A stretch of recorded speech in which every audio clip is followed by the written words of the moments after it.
Olá pessoas, como é que vocês estão? Tá tudo certo? Hoje eu vim trazer um vídeo aqui um pouco mais reflexivo para conversar com vocês e eu quero que vocês interagem nos comentários, não sei o que vocês acham desse assunto, né? Mas eu estive pensando, né, desde esse lançamento da Apple Vision Pro, eu estive cobrindo aqui no canal, né? Se você não acompanha aí, se você quer notícias sobre realidade virtual, já segue aí e tal. Eu posto shorts, estou postando todo dia, basicamente. Mas as pessoas usando esses óculos na rua, né? Esse VR na rua e tal, no metrô, coisa que é impossível, né? Como eu falei na postagem lá, você usa um negócio desse na rua que aparece dois caras numa moto NFT do metaverso para te roubar. Mas em lugares com segurança um pouco mais normal, né? As pessoas estão usando isso na rua. Óbvio que não é um negócio assim, todo mundo tá usando. Mas o óculos da Apple vendeu muito bem, né? Parece que ele esgotou todas as unidades e tal. É um negócio de marketing, geralmente, né? Eles fabricam menos para poder esgotar e aí as pessoas são incentivadas a comprar porque tá todo mundo comprando. Mas enfim, vendeu bem, dentro das expectativas da Apple. Mas o que eu achei interessante do pessoal andando com isso na rua é que a gente não tem tanta gente acreditando no futuro do VR até o momento do Apple Vision, né? Se você não acompanha VR, por exemplo, e eu te falar algumas características dele, você vai perceber que muita gente que não acompanha o VR vai achar que veio muita novidade nisso. Por exemplo, hand track, agora você interage com a mão e não sei o que. Tem gente achando que a Apple inventou isso, sendo que o Quest 2 já tinha isso daí. Eu não sei se o Quest 1 tinha, mas o Quest 2 já tinha isso daí e funcionava muito bem. Eu já digitei texto no WhatsApp num teclado virtual usando o meu dedo no Quest 2. Então, tipo, funciona. Não é, tipo, impreciso, não sei o que. É, tipo, bem de boa. Talvez o da Apple seja, tipo, extremamente preciso, mas não é como se ele tivesse inventado a roda, sabe? Ele aprimorou a roda. Não sei se isso faz sentido pra você. Mas outra coisa, por exemplo, é o eye tracking, né? Agora ele rastreia seus olhos e não sei o que, tipo, também já existia, né? O Quest Pro já fazia isso, o PSVR 2 já faz isso, então já existia. E isso eu tô falando de headset de consumidor, né? Porque se a gente for pegar um Varjo, por exemplo, que é coisa de empresa, aí a gente tem tecnologia que nem o Apple Vision tem, basicamente, sabe? Mas, enfim, a gente vê que a Apple, apesar de não trazer tantas coisas novas, ela aprimorou algumas coisas um pouco e ela juntou várias características diferentes num headset só. Num headset que é pesado ainda, é muito mais pesado do que um Beyond, por exemplo, e até mais pesado que o Quest 3. Mas ainda assim, teve um impacto no mercado que foi muito grande. Isso se deve ao fato de ser Apple, né? As pessoas estão usando... estão prestando atenção porque agora é a Apple, então tipo, se a Apple fez, então agora é sério, não sei o que, e aí estão ficando impressionados com coisas que já existiam anos atrás, que tipo, o Quest já tem e tal, mas as pessoas nem sabiam disso. Então você percebe o impacto que esse headset teve no mercado. O negócio é que com esse impacto que a gente teve no mercado, essas pessoas usando o headset na rua e tal, a gente percebe o futuro que eu sempre falei, né, do VR. Por exemplo, os celulares, eles eram, tipo, inexistentes até alguns anos atrás, tipo, poucos anos atrás, quando você para pra pensar. E hoje, basicamente, todo mundo tem um celular. Tipo, você provavelmente está vendo esse vídeo no celular, né? Tanto que se você apertar uma vez na tela, já vai aparecer o botão de like para você clicar e ajudar o canal, olha só. Mas o ponto é, as pessoas, elas têm smartphones hoje, coisa que antes era impossível. E, cara, antes um computador ocupava, tipo, um quarto inteiro. E isso daqui hoje é um computador. Um computador que tá saindo por um preço bem legal no link que eu vou deixar aí no primeiro comentário fixado. Mas o ponto esses computadores reduziram ao ponto que você consegue carregar ele com você, né? E até mesmo o celular é um computador de bolso, né? Então você vê a diferença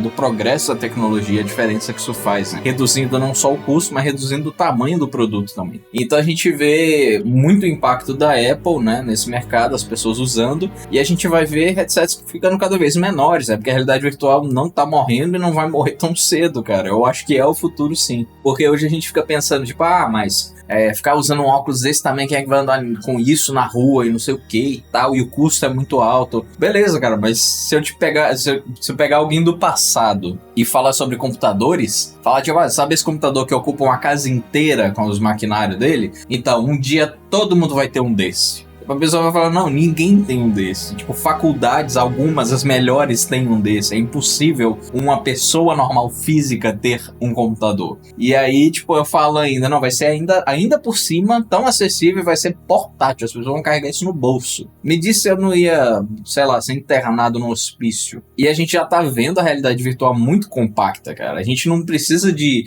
máquinas mais gigantes, a gente não precisa estar num lugar estacionário, são coisas portáteis que a gente pode carregar, quando a gente usar na rua, e isso já faz uma diferença muito grande.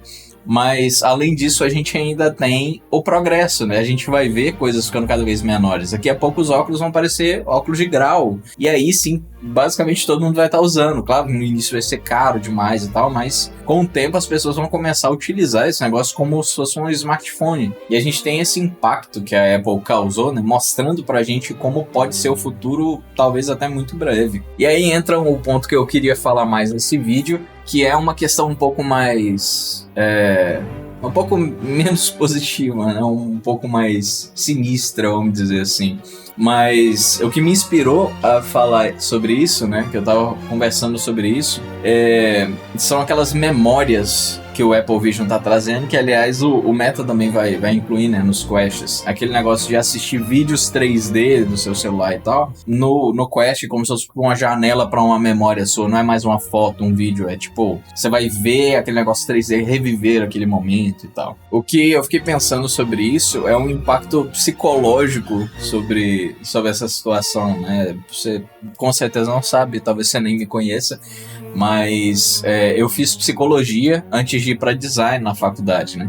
E aí, eu sempre me interessei muito sobre esse assunto de psicologia e tal, como é que funciona, o impacto. Tanto que o design, para quem não sabe, não é arte, né? Você não faz arte como design exatamente. Você projeta coisas voltadas para o usuário. Então tem toda uma psicologia por trás. Não é tipo, eu achei isso bonito. É tipo, isso é funcional. É assim que o ser humano funciona. É assim que ele interage com a máquina. Então é assim que a gente projeta coisas. Então é um negócio bem mais exatas do que as pessoas costumam pensar. Então eu sempre curti esse assunto psicológico e tal, do impacto da tecnologia principalmente.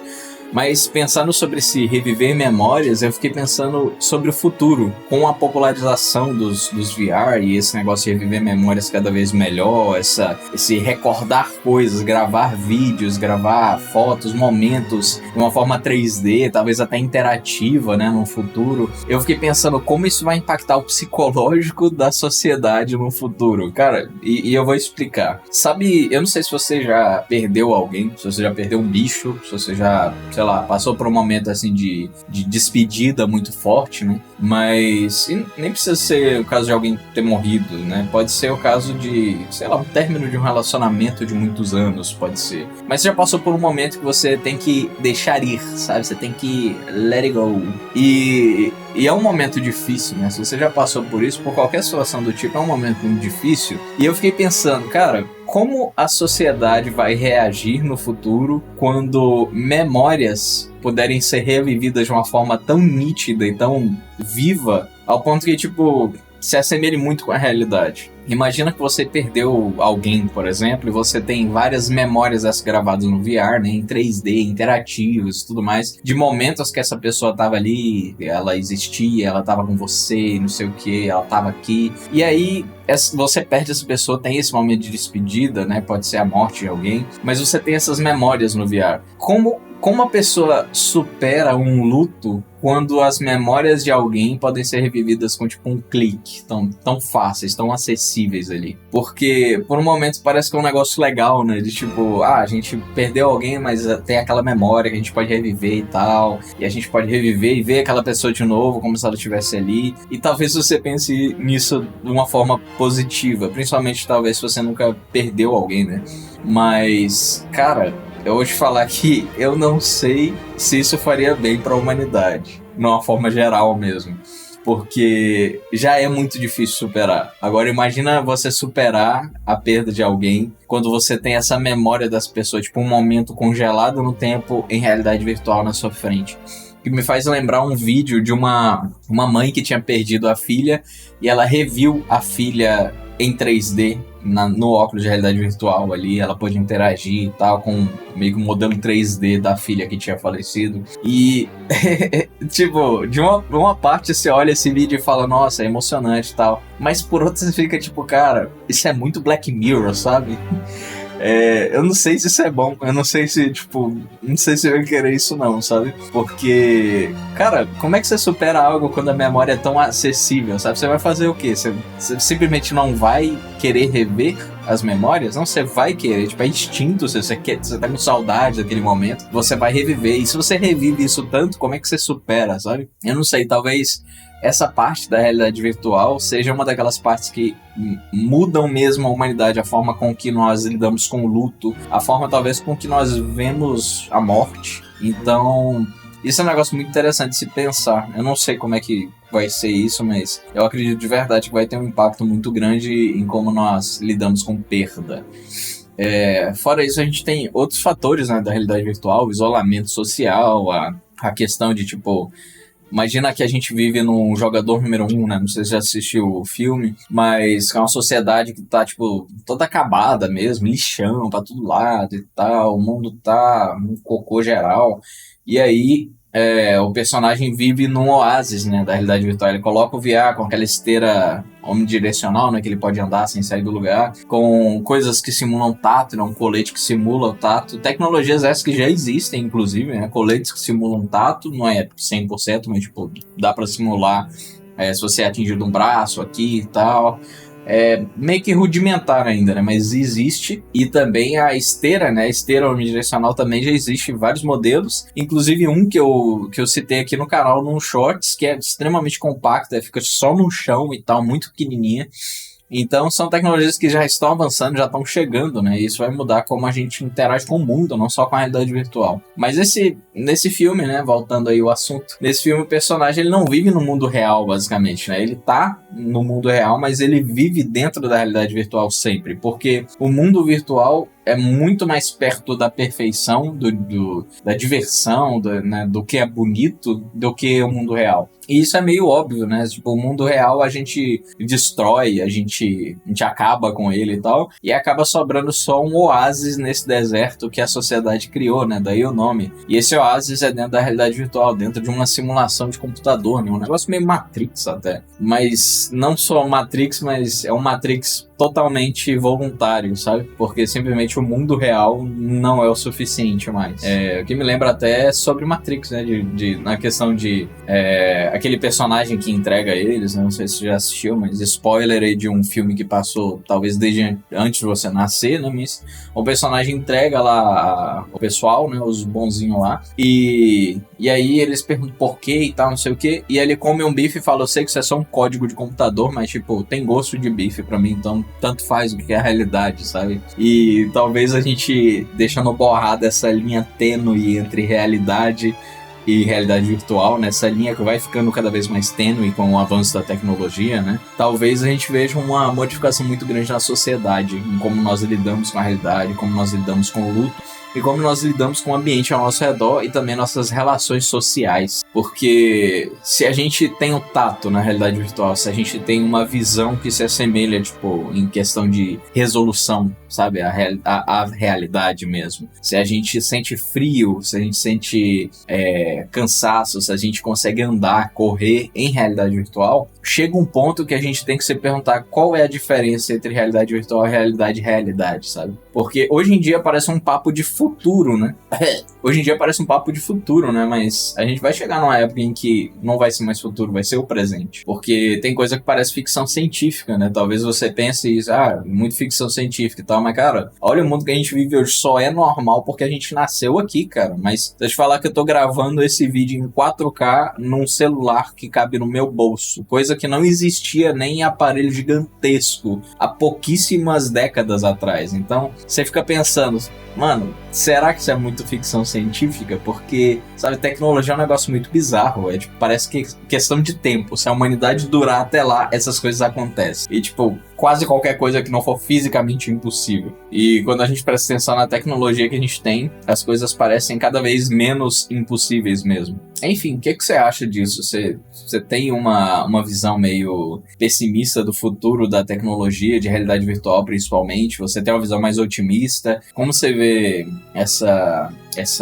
esse jeito de lidar com o luto do futuro? Como você vê essa relação do oásis, né, da realidade se tornando cada vez mais irrelevante, a realidade virtual se tornando cada vez mais a realidade principal, né? Porque se a gente tem todas essas interações, imagina um futuro onde empresas sejam dentro do metaverso. Tipo, as empresas vão funcionar lá dentro porque você vai pro trabalho, só que você não vai fisicamente. Se você pode ver a pessoa, as expressões faciais, você pode interagir, tocar, andar dentro de um local com gráficos que se assemelham à vida real, qual a diferença entre isso, uma empresa totalmente virtual que não precisa pagar essa energia extra e tal para funcionar e ter um prédio físico? Qual a diferença entre esse prédio físico e um prédio virtual que se assemelha tanto ao real que basicamente não tem diferença para quem está visitando? Então a gente tem essas coisas, né? A gente pode ver um futuro onde servidores vão cobrar, tipo, aluguel pra pessoa alugar um prédio virtual, tipo, como se fosse uma realidade paralela, sabe? Para de ser uma realidade virtual, passa a ser uma realidade paralela à realidade que a gente vive, né? Não sei se você tá entendendo o meu ponto ou se tá fazendo sentido pra você, né? Mas enfim, deixa aí nos comentários o que você acha. Eu queria trazer esse vídeo conversando com vocês e tal. Deixa aí se você curtiu esse estilo de vídeo um pouco menos editado, né? Um pouco mais só uma conversa aqui, que aí eu trago mais. Deixa aí um assunto que talvez você queira tratar pra gente conversar no próximo vídeo. Se você curte realidade virtual, talvez você goste, mas não tem muito dinheiro pra entrar na realidade virtual. Tinha um Quest 2 vendendo por menos de R$2.000 na Octoshop. Eu vou deixar o link aí embaixo, é um link afiliado que você ajuda o canal se você comprar por esse link. E também tem um cupom de frete grátis, né, que vai estar aí também. Vou deixar tudo certinho aí. Tem o Quest 2, o Quest 3 para você escolher. Obviamente o Quest 3 é mais caro, mas se você tiver uma grana a mais, eu acredito que vale a pena. Mas o Quest 2 está bem barato, de verdade. Eu recomendo muito que você compre se você quiser entrar na realidade virtual, né, e não tiver muita grana. O Quest 2 ainda serve muito para muita coisa. Então, vou deixar aí embaixo, deixa aí nos comentários e tal, o que você achou desse vídeo, o que você achou desse assunto, qual é a sua visão sobre o futuro do VR. E é isso aí, acho que eu vou ficando por aqui. Até o próximo vídeo. Segue o canal se você curte realidade virtual. Eu posto shorts basicamente todo dia, então segue aí. Valeu.